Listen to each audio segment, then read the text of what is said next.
Years కనుక returns చూసుకుంటే real estate మంచి రిటర్న్స్ ఇచ్చిందా, గోల్డ్ మంచి రిటర్న్స్ ఇచ్చింది అనుకోవాలా?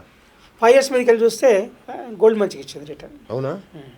సో రియల్ ఎస్టేట్ ఇచ్చింది, కొన్ని ఏరియాలు ఇచ్చింది. ఇప్పుడు మీరు అన్న 5 years చూసుకుంటే 3 years మార్కెట్ స్లంప్లో డౌన్లో ఉంది, కరెక్ట్. 2-3 years డౌన్లో ఉంది. అవును. అదే ఇప్పుడు గోల్డ్ తీసుకుంటే మాత్రం అప్పుడు 5 years ఇప్పుడు పెరిగింది బ్రహ్మాండంగా అది. కాబట్టి మళ్ళీ 5 years ఇంకా మళ్ళీ నెక్స్ట్ 5 years మళ్ళీ డబుల్ అవుతుందని ఎక్స్పెక్ట్ చేయలేము మనం. అవును. ఎందుకంటే gold depends upon ideal money. Okay. అంటే డబ్బు బంగారంలో ఎవరు పెట్టుబడి పెడతారంటే ఎక్కువ డబ్బు ఉండి సేఫ్టీ కావాలి, ఎక్కువ వాల్యూ, తక్కువ క్వాంటిటీ. అంటే ఇప్పుడు దాన్ని ఏమిటంటే హైలీ వాల్యుబుల్ కాబట్టి మనం ఈజీగా సేవ్ చేసుకోవచ్చు, ఈజీగా సేఫ్గా పెట్టుకోవచ్చు, బీరువాళ్ళు పెట్టుకోవచ్చు. అదే అంత డబ్బు కూడా పెట్టలేము, ఆ గోల్డ్ అంతా పెట్టుకోవచ్చు. కాబట్టి దానికి హైడీల్ మైన ఉన్న వాళ్ళు గోల్డ్లో పెట్టుకోవాలి. లేదు నాకు సంపాదించుకోవాలి అనుకునే వాళ్ళు మాత్రం నాకు ఇన్కమ్ రావాలి, దానిపైన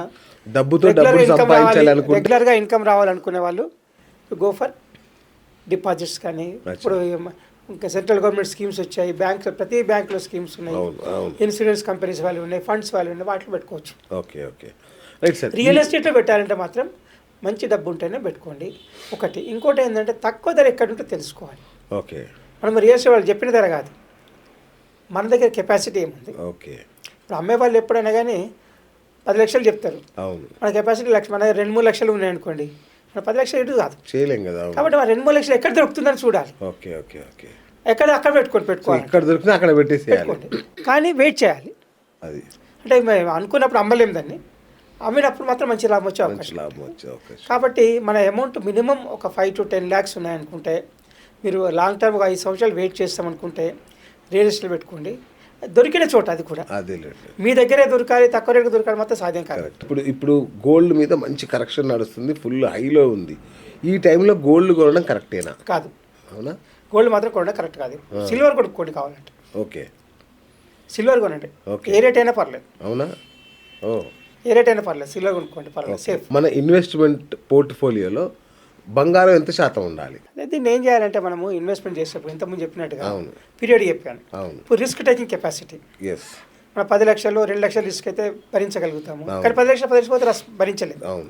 కాబట్టి నో రిస్క్, లో risk, medium risk, high risk, 4 భాగాలు చేయాలి మన పెట్టుబడిని. చేసి నో రిస్క్ అంటే దానికి ఎట్టి పరిస్థితుల్లో ఏం రిస్క్ ఉండద్దు. బ్యాంక్ డిపాజిట్స్ కానీ, మన ఇంట్లో క్యాష్ కానీ, సేవింగ్స్ అకౌంట్లో కానీ ఏం రిస్క్ ఉండద్దు దాన్ని. సెకండ్ లో రిస్క్, ఓకే, అంటే రిస్క్ తక్కువగా ఉంటుంది. మ్యూచువల్ ఫండ్స్లో పెట్టడం కానీ, మీరన్న ప్లాట్స్లో పెట్టడం కానీ ఎక్కువ పెద్దగా తగ్గదు. ఓకే. మీడియం రిస్క్, మనం ఒక వ్యాపారంలో పెట్టడం కానీ, షేర్ మార్కెట్ పెట్టడం కానీ, డైరెక్ట్ పెట్టడం, అది రైట్. ఇది medium risk. Okay. High risk ఏంటంటే speculation transactions, futures and option చేస్తారు, బయింగ్ సెల్లింగ్ ఆన్లైన్లో చేస్తారు. అవును. అంటే డెలివరీ లేకుండా చేస్తారు చూడండి, 5 లక్షలు పెట్టుబడి పెట్టి 5 కోట్ల బిజినెస్ చేస్తుంటే అలాంటి వాటిలో హై రిస్క్ అవి. అంటే ఆ విధంగా డివైడ్ చేసుకోవాలి. మనకు చేసుకున్నప్పుడు అంటే don't put all eggs in one basket అంటే కదా, ఆ విధంగా చేయాలి. అంటే శాతాల్లో చెప్పాల్సి 25 1/4 అట్లా చేసుకుంటూ వెళ్ళాలి. అంటే లాభం తక్కువ వస్తుండొచ్చు, ఒకసారి నష్టం కూడా తక్కువ ఉంటుంది, రిస్క్ తక్కువ ఉంటుంది అనమాట. ఇప్పుడు పెట్టుబడి ఏది పెట్టినా కానీ మనకి చూసుకోవాల్సిన 3 కాన్సెప్ట్లు.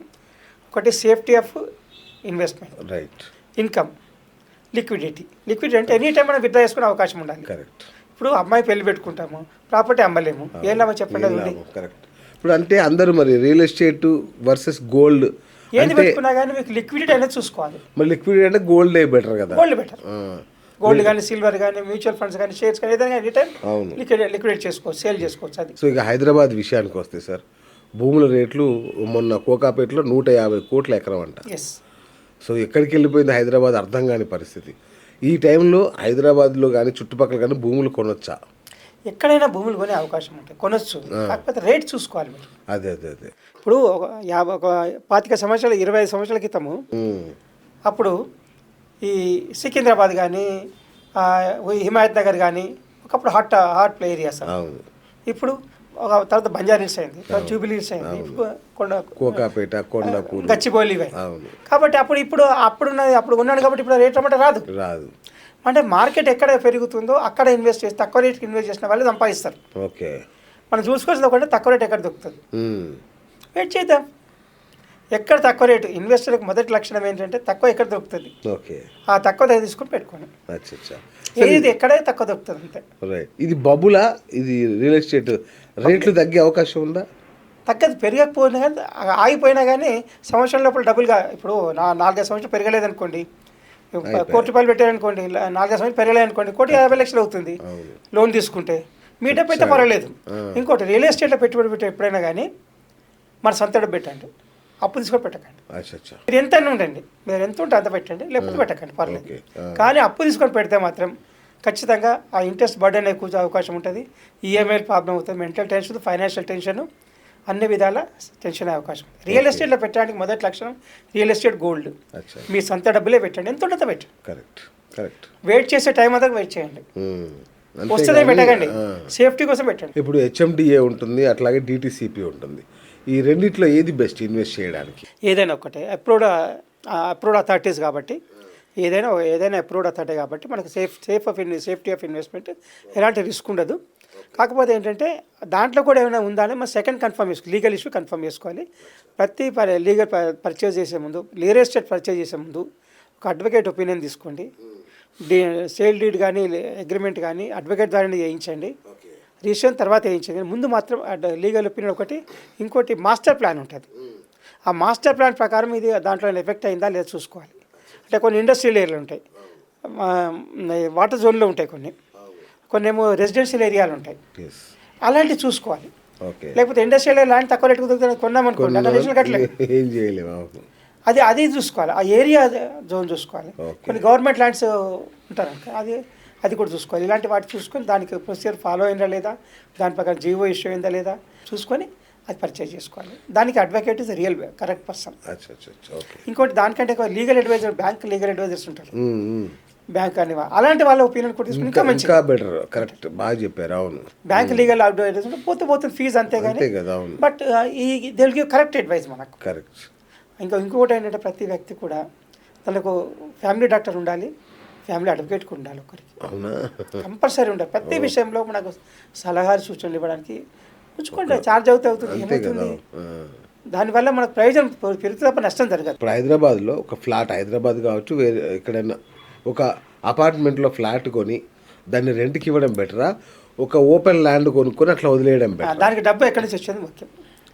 మీ సొంత డబ్బా లేకపోతే అప్పు తీసుకున్న డబ్బా. ఓకే. ఏదైనా రియల్ ఎస్టేట్లో పెట్టాలంటే, అపార్ట్మెంట్ కానీ కొనాలంటే మనం చూసుకోవాల్సింది ఏంటంటే, మన రెంట్ ఇంతకుముందు ఒక వేరే చోటు ఉన్నాము, 50,000 రెంట్ ఇస్తున్నాం. ఇప్పుడు ఇది ₹1,00,000 అయితే పర్వాలేదు, మన సొంతం కాబట్టి భరించవచ్చు. అదే ఇన్స్టాల్మెంట్ 3 లక్షలు అయిందనుకోండి, ఫైనాన్షియల్ 2-3 ఇయర్స్లో ప్రాబ్లం వస్తుంది. కాబట్టి మన రెంట్ పేమెంట్ ఎంత చేస్తున్నామో మన ఖర్చు ఎంత తగ్గుతుంది, ఆ ఇన్స్టాల్మెంట్ ఎంత వస్తుంది. డబుల్ కంటే ఎక్కువ కాకూడదు ఇన్స్టాల్మెంట్. ఓకే. మన రెంట్ చేసే దానికంటే డబుల్ కంటే ఎక్కువ ఇన్స్టాల్మెంట్ కాకూడదు. లోన్ ఇన్స్టాల్మెంట్ సొంత డబ్బు అయితే పెట్టుకోండి, పర్వాలేదు. కానీ అప్పు తీసుకున్నప్పుడు ఇన్స్టాల్మెంట్ మన డబుల్ కంటే ఎక్కువ కావద్దు. ఇంకోటి మన ఇన్కంలో 40% కంటే ఎక్కువ ఇన్స్టాల్మెంట్ ఉండకూడదు. మనకు ₹1,00,000 ఇస్తున్నాడు, 40,000 కంటే ఎక్కువ ఇన్స్టాల్మెంట్ ఉండకూడదు. అంతకంటే ఎక్కువ ఉందనుకోండి, మిగతా ఖర్చులకు ఇబ్బంది అవుతుంది చాలా. ఇది మన కండిషన్ తీసుకోవాలి. ఓకే.